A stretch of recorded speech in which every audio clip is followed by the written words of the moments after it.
Hello and welcome back to our channel the exam brew. इस video में हम लोग स्केड्यूल्स के बारे में बात करेंगे। This is an important topic and questions इसमें से कई बार डायरेक्ट एंड इजी भी पूछे जाते हैं, जैसे कितने स्केड्यूल्स हैं कॉन्स्टिट्यूशन ऑफ इंडिया में अभी, ओरिजिनली कितने स्केड्यूल्स थे, कौन सा स्केड्यूल कब ऐड हुआ था, या जैसे लैंग्वेज को लेके आपका 8 स्केड्यूल है तो कौन सी लैंग्वेज कब ऐड हुई थी। ये सारी बातें मैं आपके साथ इस वीडियो में डिस्कस करूंगा। This video will deal on the concepts and few important questions and the tips to remember the schedules. Also, I will be uploading a video which will deal only with the questions from the schedules to the Constitution of India. We have also uploaded video on preamble, union and its territory, some important questions और कुछ आपके tips आपको चीजें जिससे आप चीजें याद रख सकते हो. So please do watch the videos and do subscribe to our channel. So originally we had 8 schedules. At present we have 12 schedules. तो आपके schedule 9 to schedule 12 जो हैं वो subsequent amendments में add हुए थे। तो अब ये देखते हैं कि कौन सी amendment से कौन सा schedule add हुआ था। 9th schedule add हुआ था फर्स्ट कॉन्स्टिट्यूशनल अमेंडमेंट एक्ट से। 10th ऐड हुआ था 52nd कॉन्स्टिट्यूशन अमेंडमेंट एक्ट से। सो आपके इसको याद रखने का तरीका, आपके 52 कार्ड्स होते हैं एक डेक में, तो 52 कार्ड्स एक डेक में 52nd constitution amendment. 11th schedule add हुआ था 73rd कॉन्स्टिट्यूशन अमेंडमेंट एक्ट से। 12th ऐड हुआ था 74th से। 9th शेड्यूल आपका बात करता है कुछ एक्ट्स एंड रेगुलेशन जो कि एग्जेम्प्ट किए गए थे जुडिशियल रिव्यू से। 10th शेड्यूल आपका बात करता है एंटी डिफेक्शन लॉज से। 11th शेड्यूल बात करता है कुछ विलेज पंचायत को पावर देने के लिए एंड 12th शेड्यूल बात करता है म्युनिसिपैलिटीज को कुछ पावर देने के लिए। Now the first schedule talks on the states and the union territory. So I hope you remember मैंने एक वीडियो डाली थी जिससे मैंने यूनियन एंड इट्स टेरिटरी को लेके बात करी थी, आर्टिकल 1 एंड आर्टिकल 4। वहां मैंने आप लोगों को बताया था कि schedule 1 and schedule 4 are related to the first part of the constitution of India. कोई भी आपका स्टेट में कुछ चेंज होता है बाउंड्री में, या कोई स्टेट नया बनता है, यूनियन टेरिटरी नई बनती है, कोई भी ऐसी चीज होती है वो आपका फर्स्ट शेड्यूल में ऐड होता है, राइट। सेकेंड शेड्यूल में कुछ सैलरीज एंड कुछ एनरोलमेंट्स के बारे में बात करी गई है रिगार्डिंग सम कॉन्स्टिट्यूशनल पोस्ट। जैसे आपका पार्ट ए बात करता है प्रेसिडेंट एंड गवर्नर्स के लिए, पार्ट बी ओमिटेड है। पार्ट सी बात करता है certain dignitaries from the parliament and from the state legislature, like आपका speaker, deputy speaker, chairman, deputy chairman of the council of state, या speaker and deputy speaker of the legislative assembly, chairman and deputy chairman of the legislative council. And also please note, just a question for all of you, सारे states में legislative council नहीं है, कुछ ही states में है। Part D बात करता है प्रोविजन ऑफ सुप्रीम कोर्ट जजेस एंड दी हाई कोर्ट जजेस, और पार्ट ई बात करता है Crompton and auditor general of India, जिसको हम कैग बोलते हैं। शेड्यूल 3 बात करता है ओथ्स एंड एफर्मेशंस की। तो जहां भी आपका कॉन्स्टिट्यूशन में लिखा हुआ है कुछ ओथ दी जाएगी, तो वो कैसे दी जाएगी या क्या है उस ओथ में, वो आपका थर्ड शेड्यूल में दे रखा है। फोर्थ शेड्यूल बात करता है आपको allocation of seats to council of state, जिसको हम राज्यसभा कहते हैं। इसमें आपको सब स्टेट्स के लिए याद करने की जरूरत नहीं है। अगर आप किसी स्टेट का एग्जाम दे रहे हो, जैसे अभी उत्तराखंड का एग्जाम आने वाला है, उत्तराखंड स्टेट का एग्जाम है, तो उत्तराखंड के लिए 3 सीट्स है राज्यसभा में। हरियाणा है तो हरियाणा के लिए we have how many seats, 5 seats. तो जो भी आपका स्टेट स्पेसिफिक एग्जाम है, उस स्टेट स्पेसिफिक एग्जाम के लिए आपको आप याद कर लेना, हर स्टेट के लिए आपको याद करने की जरूरत नहीं है। फिफ्थ शेड्यूल बात करता है provisions and administration and control of scheduled area and scheduled tribe. Sixth schedule बात करता है administration of tribal areas of 4 states. ठीक है, इसमें 4 स्टेट्स की बात करी गई है, वो कौन कौन से हैं, असम, मेघालय, त्रिपुरा एंड मिजोरम।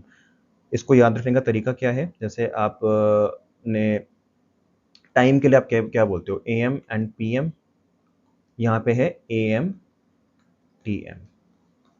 असम, मेघालय, त्रिपुरा, मिजोरम, असम, मेघालय, त्रिपुरा, मिजोरम। ठीक है, तो आपका इस शेड्यूल से क्वेश्चन सिंपल सा आ सकता है कि आपके पास 4 ऑप्शंस होंगे और उसमें ये लिखा होगा कि 6th शेड्यूल में किन स्टेट्स के एडमिनिस्ट्रेशन के लिए बात करी गई है। तो आपको ये पता होना चाहिए कि that's Assam, Meghalaya, Tripura and Mizoram. 7th schedule बात करता है union list, state list and concurrent list की। अब ये लिस्ट क्या है और इनमें कितने सब्जेक्ट्स हैं, ये अभी हम डिस्कस करते हैं। 8th schedule talks about official languages. ये लैंग्वेजेस क्या है, I will just tell you in a minute. 9th schedule validation of certain acts and regulation, जिनका मैंने आपको बताया था, जो कि जुडिशियल रिव्यू से एग्जेम्प्टेड है। But please also note one thing, Kesavananda Bharati versus state of Kerala के केस में ये कहा गया था, बेसिक स्ट्रक्चर डॉक्ट्राइन के अगर कोई वायलेशन है किसी भी एक्ट या रेगुलेशन में, so that can be challenged and that can be reviewed by the judiciary. I R Coelho की जजमेंट में ये एक डेट बताई गई थी कि जो केशव नंदा भारती जजमेंट की डेट है 24th of April 1973, उसके बाद के जितने भी एक्ट्स एंड रेगुलेशन हैं वो बेसिक स्ट्रक्चर डॉक्ट्राइन के अगर वॉयलेशन में है तो दैट कैन बी रिव्यूड। क्यों? क्योंकि आपकी जो बेसिक स्ट्रक्चर डॉक्ट्राइन है वो आई ही केशव नंदा भारती के केस में थी। सो प्लीज ये डेट याद रखना और आयर कोहेलो की जजमेंट याद रखना इस वाले स्केड्यूल के लिए। 10th शेड्यूल बात करता है आपके ग्राउंड्स ऑफ डिफेक्शन की। ये एक इम्पॉर्टेंट टॉपिक है, इसके ऊपर मैं एक अलग से वीडियो बनाऊंगा। And please know that this is very very important when you talk about your any competitive examination, या मेंस में भी ये क्वेश्चन पूछा जा सकता है। 11th schedule, like I said, it talks about giving certain powers and authority and responsibility to the panchayats, and 12th is for the municipalities. अब थोड़ा सा ये समझते हैं आपके दो schedules जिसमें से सबसे ज्यादा क्वेश्चंस पूछे जाते हैं, उनके बारे में थोड़ा सा समझते हैं। So your 7th schedule talks about three lists: the union list, the state list and the concurrent list. Union list क्या होती है? यूनियन लिस्ट वो लिस्ट है जिसके अंदर union parliament has the exclusive power to make laws. State list जहां पे state has the power. Concurrent list जहां पे both the union and the state can make laws. अब कुछ ऐसे पावर्स होती हैं जहाँ पे स्टेट लिस्ट के जो सब्जेक्ट्स हैं उसमें यूनियन भी लॉ बना सकता है, बट वो क्या चीजें हैं that I will discuss in a separate video. 97 subjects हैं जिसके ऊपर union parliament has the exclusive power to make laws. 66 subjects हैं जहाँ पे state has the exclusive power, and 47 है जहाँ पे स्टेट एंड यूनियन दोनों लॉ बना सकते हैं, but again law made by union will prevail. There are certain conditions, अगर वो फुलफिल हो रही हैं तो law made by the union will prevail.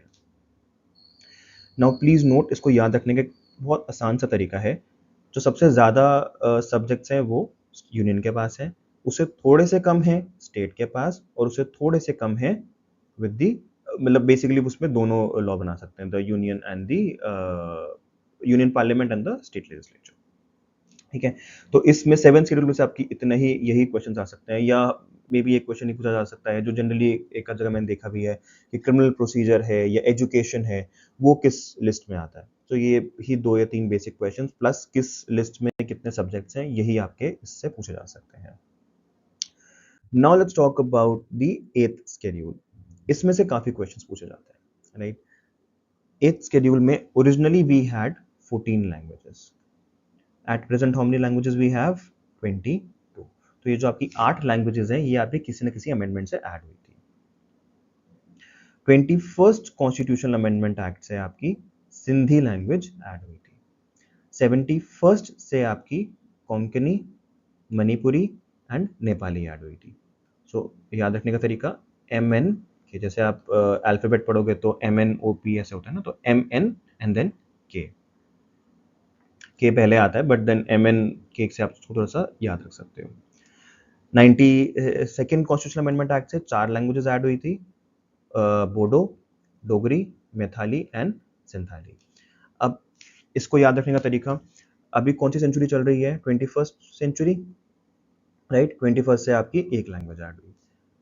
Half century कितनी होती है? 50, 71। सो व्हेन यू ऐड 21 में when you add 50 it is 71। 71 से आपकी कितनी लैंग्वेजेस ऐड हुई? 3। And when you add 21 and 71 this is 92, so 92nd constitutional amendment. इससे कितने लैंग्वेजेस ऐड हुई? यहाँ पे हुई आपकी एक लैंग्वेज, यहाँ पे हुई आपकी 3 language. Add these two what is what is this is 4, तो आपकी 1, 3 and 4।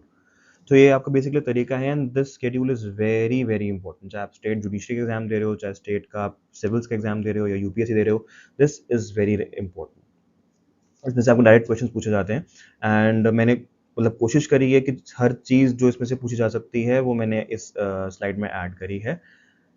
So and also like I said, we will be uploading a video which will discuss all the almost all the relevant questions from this part.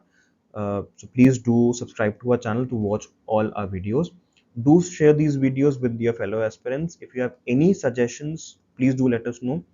And wish you all the very best for your preparations. And like I said in the last video I've uploaded, अगर आप लोग का prelims clear नहीं हुआ, it's okay, come back like a star and just don't worry about anything.